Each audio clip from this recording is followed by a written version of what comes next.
नमस्कार, स्वागत है आप सभी का गणेश एस्ट्रो हेल्प में।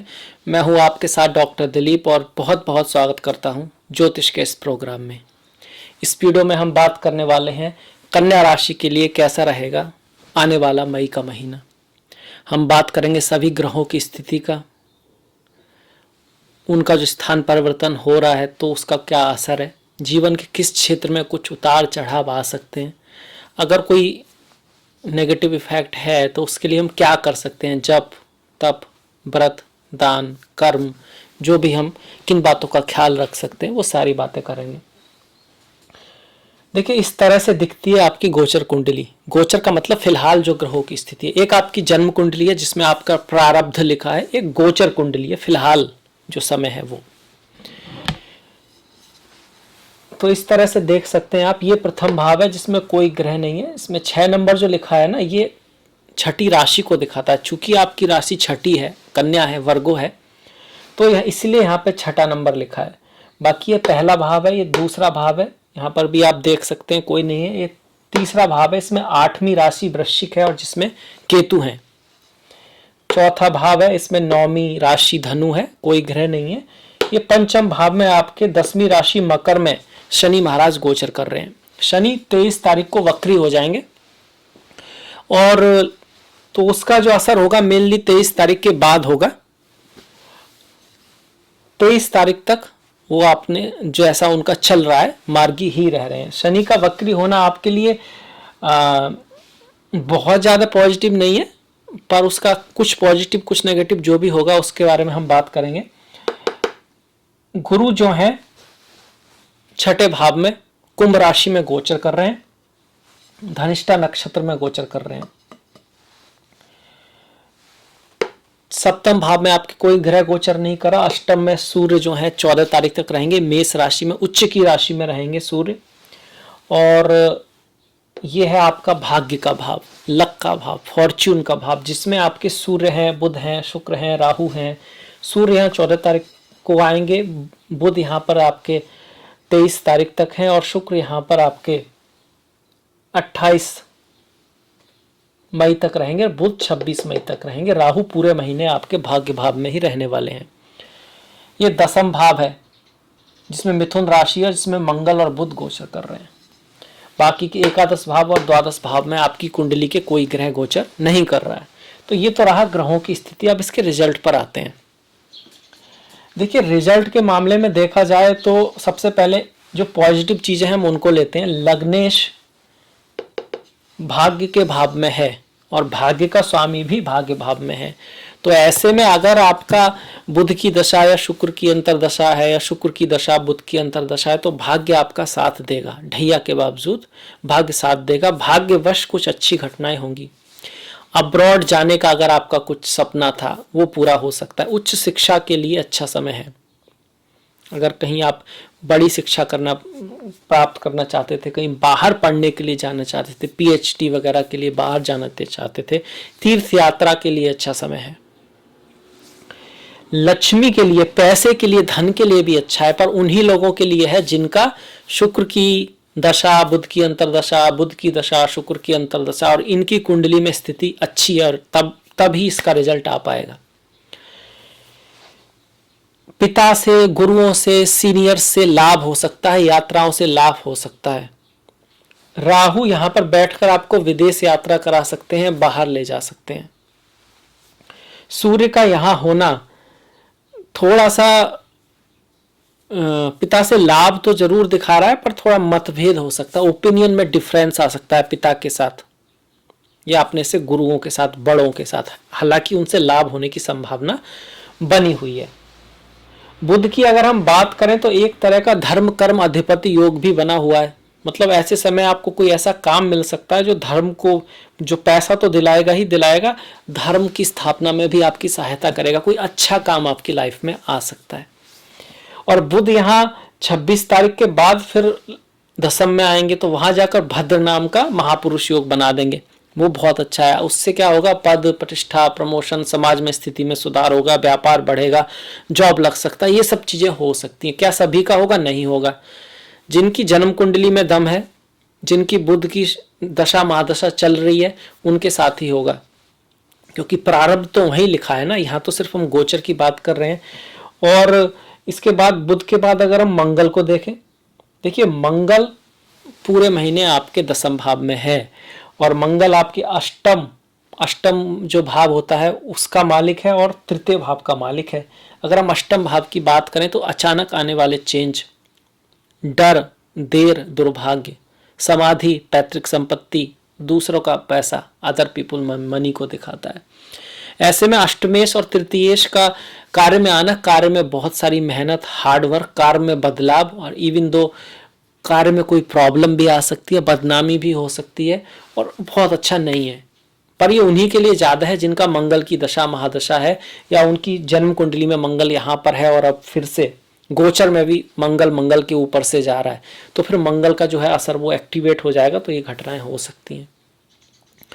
इनका असर कम किया जा सके हम अपने नज़रिए से क्या कर सकते हैं अपनी तरफ से। जहाँ तक पूजा की बात है तो बजरंग बली की पूजा, हनुमान जी की पूजा, उनको दीपक जलाना, चमेली के तेल का सिंदूर चढ़ाना, उनके चरणों से जो सिंदूर है वो माथे पर लगाना। दान के मामले में मीठी चीज़ों का दान, जैसे आपकी जलेबी है, गुलदाना है, लड्डू है, हनुमान जी की पूजा करें, वहीं उस प्रसाद को रखें, फिर उसको बांट दें। इसके साथ साथ गुस्से पर कंट्रोल रखना, मिठास के साथ बात करना,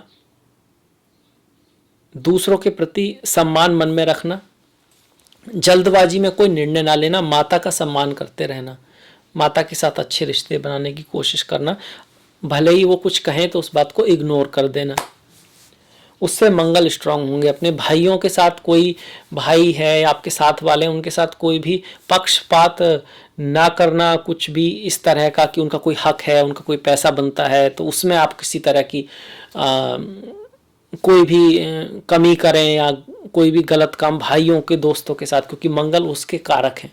मंगल कहीं किसी हद तक माता से भी जुड़े हैं, तो इन सब के साथ अच्छे रिश्ते रखना। मंगल की यहाँ से चौथी दृष्टि आपके लग्न पर है तो गुस्सा बढ़ाएगी, आपके अंदर थोड़ा एंगर आ सकती है, हालांकि एनर्जी बहुत रहेगी, पर उस एनर्जी को डायरेक्शन की जरूरत है, सही डायरेक्शन की जरूरत है। मंगल पर गुरु की दृष्टि पड़ रही है तो सही डायरेक्शन के लिए हम गुरु का सहारा ले सकते हैं। गुरु मतलब ज्ञान, विद्या। तो ज्ञान एक तो यह कि अपने गुरु का सम्मान करें, किसी आसपास कोई संत हैं, महात्मा हैं, उनको कुछ हेल्प कर सकते हैं। दूसरा, गीता पढ़ें, उपनिषद पढ़ें, अच्छी बातें देखें, अच्छी बातें सुने, उससे भी आपका मंगल जो है कंट्रोल में रहेगा। नहाने के पानी में थोड़ा सा हल्दी का यूज कर सकते हैं, केसर का तिलक लगा सकते हैं, उससे भी मंगल को कंट्रोल में रखने में आपकी सहायता होगी। मंगल की चौथी दृष्टि, घर से दूर जाने के योग बनते हैं। घर जमीन खरीदते वक्त सोच समझ के देखें, डॉक्यूमेंट्स वगैरह चेक करें, किस व्यक्ति से खरीद रहे हैं, उसका इतिहास, उसका पास्ट। ऐसा ना हो कि एक ही जमीन 2-3 को बेच देते हैं लोग आजकल, ऐसा ना हो। माता के स्वास्थ्य का ध्यान रखें, बच्चों का ख्याल रखें, उनकी पढ़ाई लिखाई का ध्यान रखें, उनके स्वास्थ्य का ध्यान रखें, हेल्थी इन्वायरमेंट रखें। बच्चों के साथ आपका रिलेशन कुछ दोस्ती भरा होना चाहिए कि वो आपसे कोई बात है तो उसको छुपाए ना, ऐसा ना हो कि छुपाएं, आपसे कुछ बता ही नहीं रहे, इतना डरते हैं, वो भी ठीक नहीं है। अगर आप खुद स्टूडेंट हैं तो पढ़ाई लिखाई में बहुत ज़्यादा मेहनत करेंगे तभी रिजल्ट आएगा, अदरवाइज दिक्कत है। तो पूरी तैयारी करें और पॉजिटिव रहें, क्योंकि अगर आप पॉजिटिव नहीं है, खुश नहीं है तो एग्जाम में अच्छा नहीं कर सकते, जो याद है उसको भी भूल जाएंगे। तो टेंशन ना लें, दिमाग को ऑर्डर दें, दिमाग से ऑर्डर ले नहीं। मतलब जो मन कर रहा है वो ना करें, मन तो यही करेगा कि भाई यूट्यूब देख लो, उसके साथ घूमने चले जाओ, ये कर लो। आपसे मन से ऑर्डर लेना नहीं है, मन को ऑर्डर देना है और वो आराम से सुने। इस तरह की प्रैक्टिस आपकी होनी चाहिए। आपका मन है पढ़ाई करने का तो मन पढ़ाई करने को करे, ना कि मन आपको बताए ये कर लेते हैं वो कर लेते हैं, क्योंकि उस चक्कर में तो फिर वो आपको परेशान करेगा और आपको लक्ष्य तक जाने ही नहीं देगा। चार्ट कैसा भी हो, बिना मेहनत के कभी किसी को कुछ नहीं मिला, ना ही मिल सकता है। ये संसार कर्म प्रधान है। अगर सूर्य की तरह आपको चमकना है तो जलना सूर्य की तरह सीखना होगा। जलने का मतलब ये नहीं जलना, जलने का मतलब है हार्ड वर्क करना, उस काम के लिए, आपके लक्ष्य के लिए जो स्किल चाहिए वो सीखना। देखिए हर चीज़ सीखी जा सकती है, बात करना सीखा जा सकता है, बोलना सीखा जा सकता है, मार्केटिंग सीखी जा सकती है और शरीर को स्वस्थ किया जा सकता है। किस तरह से बात करनी है, किस तरह से किस चीज़ को क्या करना है, सब चीज़ की आजकल स्किल है जो सीखी जा सकती है। तो अगर आपको अपना लक्ष्य पता है, अगर आप क्रिकेट में हैं, फुटबॉलर हैं, स्पोर्ट्समैन है, तो हेल्थ, उसके लिए क्या चाहिए, उस स्पेशल चीज़ जो आपके खेल में कमी ला रही है उसको बढ़ाने के लिए किस चीज़ की ट्रेनिंग चाहिए, यहाँ तक भी अपने आप को अपडेट किया जा सकता है। तो अपने को अपडेट करें सही रास्ते से, अपनी मेहनत के बल पर, और मेहनत के बल पर, मेहनत के साथ साथ चाह जरूरी है, हार्ड वर्क जरूरी है, थोड़ा सा रिस्क लेना जरूरी है, तभी आप आगे बढ़ सकते हैं। रिस्क लेने का मतलब सही रास्ते से रिस्क लेना। मंगल की जो दृष्टि यहाँ पर आ रही है आपकी पंचम भाव पर, जहाँ शनि भी बैठे हैं, जो बच्चों वाली मैंने बात की कि पढ़ाई लिखाई के मामले में अगर आप पेरेंट्स हैं तो बच्चों के साथ बहुत ज़्यादा सख्ती से ना आए, उसको किसी तरह से सॉल्व करने की कोशिश करें। उनकी पढ़ाई लिखाई में दिक्कत रह सकती है, उनका को कुछ ऐसा कर सकते हैं जिससे आप बहुत ज़्यादा खुश ना हो। अगर आप गर्भवती महिला हैं, माता हैं, और आपके गर्भ में छोटा सा बेबी है, बच्चा है, तो किसी भी चीज़ को इग्नोर ना करें। कोई बात होती है तो डॉक्टर को दिखाएं, पॉजिटिव रहें। हम जो सोचते हैं, हम जो सुनते हैं, हम जो देखते हैं, हम जो मानते हैं, उसका बड़ा असर होता है हमारी लाइफ पर, सराउंडिंग की लाइफ पर। अगर कोई व्यक्ति मानता है कि सब बुरा होगा, सब बुरा है, सब बुरा ही है, तो बुरा होने लगता है। क्यों होने लगता है? शायद क्योंकि जो हम मानते हैं वो कहीं ना कहीं सोचते हैं, जो हम सोचते हैं कहीं ना कहीं हम करते हैं, जो हम कहीं ना कहीं करते हैं उसका रिजल्ट आना ही आना है। और साहित्य की तरफ जाएं हम, वेदों की तरफ जाएं, वहाँ तो सोचने को भी कर्म ही बताया है, मानसिक कर्म कहा गया है, वाणी को भी कर्म बताया गया है, आत्मिक कर्म कहा गया है, और जो फिजिकल करते हैं वो तो है ही। मतलब जो हम किसी के प्रति सोच रहे हैं वो भी कर्म है। एक कहानी है, एक राजा जब भी जाते थे, उनको एक दुकान वाले को देखकर मन करता है कि इसको दंडित किया जाए। उनकी समझ में नहीं आता, इसे देखा है नहीं भी नहीं है, क्यों ऐसा मन करता है कि मैं इसको दंडित करूं। तो उसके सेनापति ने पता लगाया, पता लगा कि वो जो व्यक्ति था वो महाराज से जलता था, उनके बारे में बुरा सोचता था। और फिर इस एक्सपेरिमेंट को भी किया गया है, आप इसको कहानी समझ के ना छोड़ दें। एक पौधे पर भी आपकी सोच का फर्क पड़ता है। अगर 10 लोग मिलकर किसी पौधे के बारे में बुरा सोचें, गाली दें, तो वो पौधा सूखने लगता है। तो जैसा आप सोचते हैं उसका दूसरों पे फर्क पड़ता है, जैसा दूसरा सोचते हैं उसका आप पे फर्क पड़ता है। तो कहीं आप सोचे कि मैं तो बुरा सोच के किसी का बुरा कर दूंगा, नहीं, ऐसा नहीं होगा। बुरा सोच के आप किसी का बुरा करना चाहेंगे भी तो दूसरे भी आपकी तरफ बुरा सोचेंगे जहाँ तक है, और उल्टा ही रिजल्ट होगा। तो अच्छा सोचें, पॉजिटिव गोल रखें, गोल पे ध्यान रखें। मंगल के बाद अगर हम गुरु पे आ जाते हैं तो देखिए, गुरु की जो हम बात कर रहे थे कि माता का ख्याल रखें, रिश्तों में मधुरता बना के रखें। सप्तमेश अपने से 12वें भाव में गया हुआ है, और माता भूमि वाहन वाला जो है वो आपको 6ठे भाव में गया हुआ है। ऐसे माता से और पति पत्नी के बीच, प्रेमी प्रेमिका के बीच भी थोड़ा सा दूरी आ सकती है। और गुरु की यहाँ से दृष्टियों की बात करें तो काम बढ़ेगा, मेहनत बढ़ेगा, रेस्पॉन्सिबिलिटी बढ़ेगी, धन भी आएगा पर खर्च भी बढ़ेगा, क्योंकि यहाँ से गुरु जो है फॉरेन लैंड के भाव को देख रहे हैं, इंपोर्ट एक्सपोर्ट के भाव को देख रहे हैं। तो बाहर जाने की यात्रा हो सकती है। आप कहीं बाहर पढ़ने के लिए जाना चाहते थे, वो हो सकता है। आपके हस्बैंड या आपके बच्चे भी बाहर जाएं, उनकी या उनके ऊपर खर्चा आए, इस तरह की संभावना यहाँ पर बनती है बहुत ज़्यादा। धन भाव पर भी दृष्टि आ रही है। धन भाव पर अगर हम देखें तो आपका गुरु की 7, 8, 9 9वीं दृष्टि आती है, और शनि की 10वीं दृष्टि आती है धन भाव पर। तो कहीं ना कहीं से पैसे का सोर्स तो बन रहा है। अगर आपकी कुंडली में गुरु और शनि की दृष्टि है और वो शुभ हैं, अच्छी स्थिति में है, तो धन आएगा, पैसा आएगा। फैमिली में कुछ शुभ काम भी हो सकता है। आपके बच्चे, फैमिली में कोई बड़ी घटना हो सकती है, मतलब घटना मतलब अच्छी घटना, उनका कोई जॉब लग जाए बच्चों का, आपकी लड़की का या लड़के का, या उनकी शादी हो जाए, कुछ ना कुछ इस तरह का परिवार में हो सकता है। आपके भी शादी के हल्के हल्के चांस है, कुछ ज़्यादा नहीं है पर हल्के हल्के हैं। ये हमने देखा गुरु और शनि को, मंगल को। अब आ जाते हैं हम इस भाव पर जिस पर इतने सारे ग्रह हैं। शुक्र की बात करें, भाग्य का स्वामी भाग में ही है, तो भाग्य आपका साथ देगा। भाग्यवश जो है चीजें होंगी जिसकी हमने बात की। सूर्य की बात हमने ज्यादा नहीं की। सूर्य की अगर बात करें, 12th लॉर्ड जो है अष्टम में जा रहा है।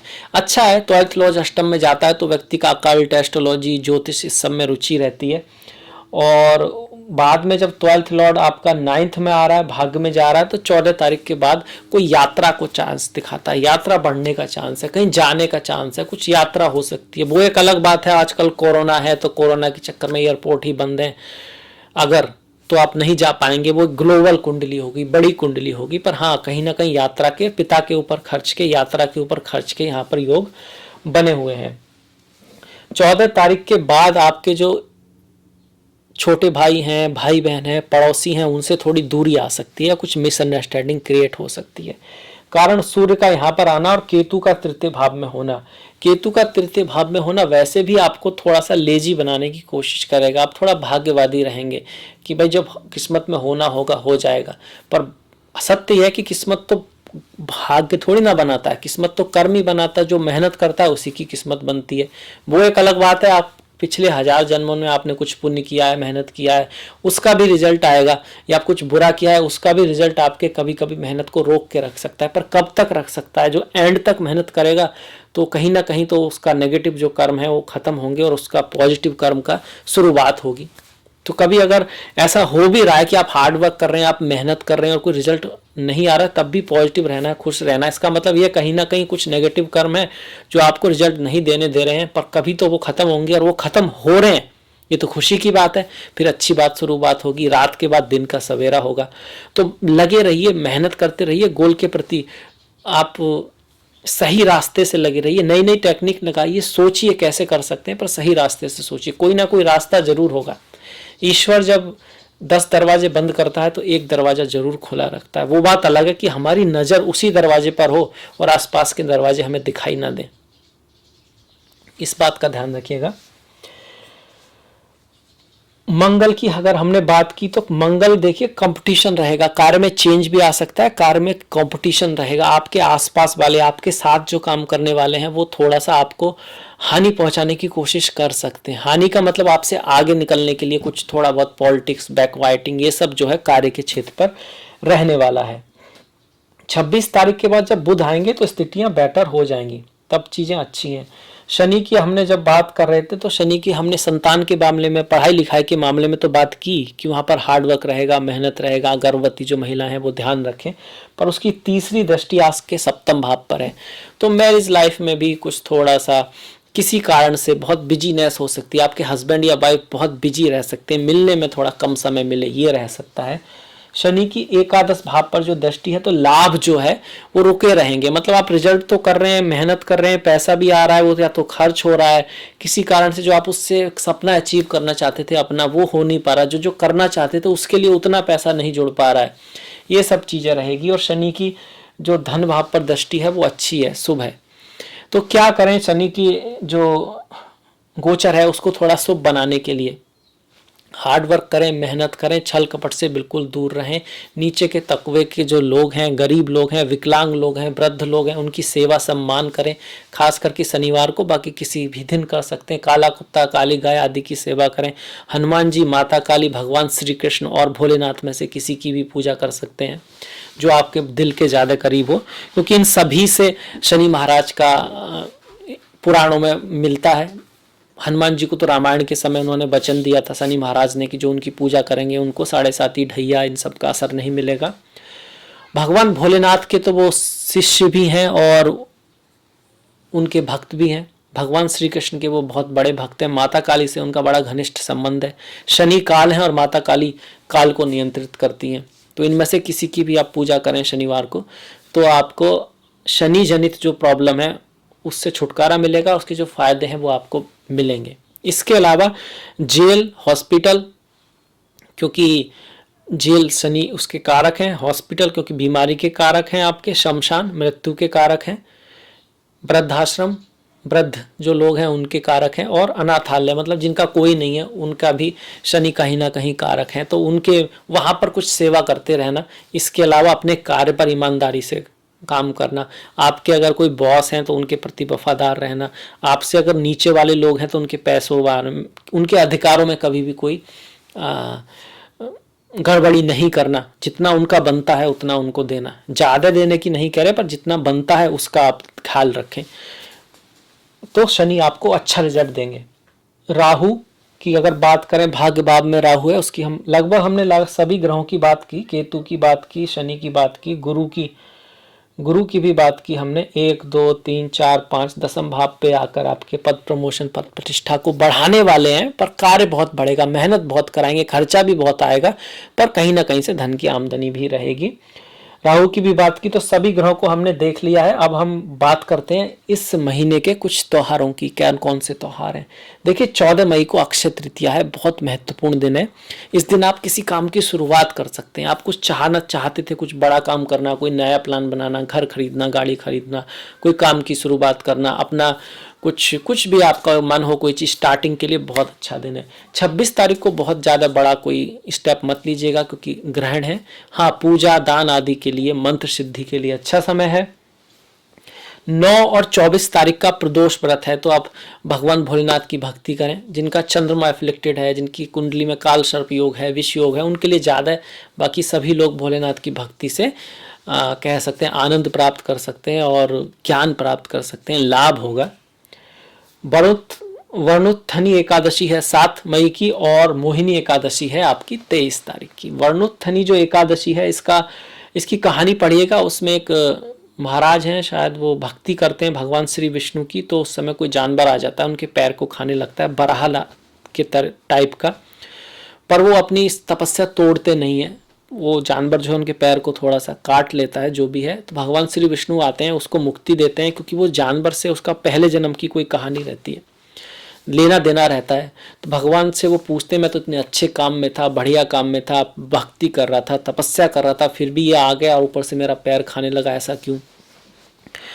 तो भगवान श्री विष्णु समझाते हैं कि संसार कर्म प्रधान है, तुम सही काम पे थे, ठीक है, पर उसका भी तुम्हारे के साथ कुछ लेन देन था, इसके कारण ये आपको उससे जो कष्ट मिला वो मिलना चाहिए था, उससे तुम्हारे जो नेगेटिव कर्म है वो बर्न हुए हैं, खत्म हुए हैं, अब तुम उससे मुक्त हो गए हो। और फिर उन्होंने उनको ये वर्णोत्थनी एकादशी का व्रत कथा तरीका बताया, व्रत बताया, जिससे कि वो उनको ज्ञान हुआ, मोक्ष की प्राप्ति हुई। इस तरह से आप कह सकते हैं। मोहिनी एकादशी आपको मोह से मुक्त करती है। मोहिनी एकादशी भगवान श्री विष्णु का ने जब मोहिनी अवतार लिया था समुद्र मंथन के बाद, तब की बात है। उसमें भी जो राक्षस लोग थे वो अमृत को देना नहीं चाह रहे थे, तो श्री विष्णु ने बहुत मोहक स्त्री का रूप धारण किया या देवी का रूप धारण किया, जिसकी वो बात मान गए। तो वास्तव में जो मोहिनी एकादशी है वो आपको मोह से, संसार से, माया से दूर करती है, समझाती है और मोक्ष की तरफ ले जाती है। और सच्चे मन से, सच्चे दिल से अगर आप व्रत करेंगे तो उस ज्ञान को, उस समझ को आप, ऐसा तो नहीं है कि उसी दिन फॉलो करेंगे, आगे भी फॉलो करेंगे जीवन में, तो इस तरह से वो आपको जीवन में कल्याण की तरफ रास्ता बनाती है। संकष्टी का जो व्रत है वो कृष्णा चतुर्दशी को, कृष्णा चतुर्थी को होता है, जो 29 मई की है। इसके बाद 11 मई की अमावस्या है। अमावस्या को हम पितरों से संबंधित, किसी की में प्रॉब्लम होती है, पितरों से, राहु की कोई दिक्कत होती है, कहीं ना कहीं काल सर्प में भी राहु केतु का होता है, तो वहाँ भी अमावस्या का व्रत कुछ लोग बताते हैं। इस दिन पितरों के नाम से पूजन, दान, तप आदि करने से आपको उनका आशीर्वाद मिलता है, उन्हें जो है उच्च लोक की प्राप्ति होती है। और 14 मई की संक्रांति है, सूर्य का परिवर्तन है। जब भी सूर्य परिवर्तित होते हैं, आध्यात्म के लिए बहुत अच्छा है, दान पुण्य के लिए बहुत अच्छा है, क्योंकि सूर्य आत्मा है, आत्मा परमात्मा। आपने सुना होगा आत्मन और ब्राह्मण।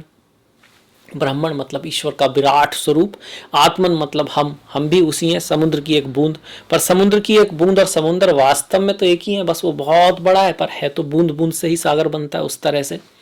तो सूर्य का जो परिवर्तन है वो आत्मज्ञान के लिए, एनलाइटमेंट के लिए, मोक्ष के लिए, मंत्र सिद्धि आदि के लिए बहुत अच्छा रहता है। उस दिन गंगा माता में स्नान को भी शुभ माना गया है, अच्छा माना गया है। दान पुण्य को भी संक्रांति को बहुत अच्छा माना गया है। इस दिन अगर किसी का जन्म हुआ है तो उसको बहुत ज़्यादा ऑस्पिशियस नहीं मानते हैं, उसको संक्रांति का व्रत खास कर रखना चाहिए, उनके लिए ज़्यादा ऑस्पिशियस होता है। तो ये था मेरी तरफ से कन्या राशि के लिए मई का जो राशिफल है। अगर आपको पसंद आया है, अच्छा लगा है, तो प्लीज़ लाइक कीजिएगा, शेयर कीजिएगा, घंटी वाला बटन दबाना मत भूलिएगा। आपका सहयोग बहुत महत्वपूर्ण है। इसी तरह अपना सहयोग बनाए रखें। कैसा आपको वीडियो लगा कमेंट में ज़रूर लिखें। आपका कोई सुझाव है तो उसको दें। अगले वीडियो तक अपना ख्याल रखें, अपनों का ख्याल रखें, सभी का ख्याल रखें। नमस्कार।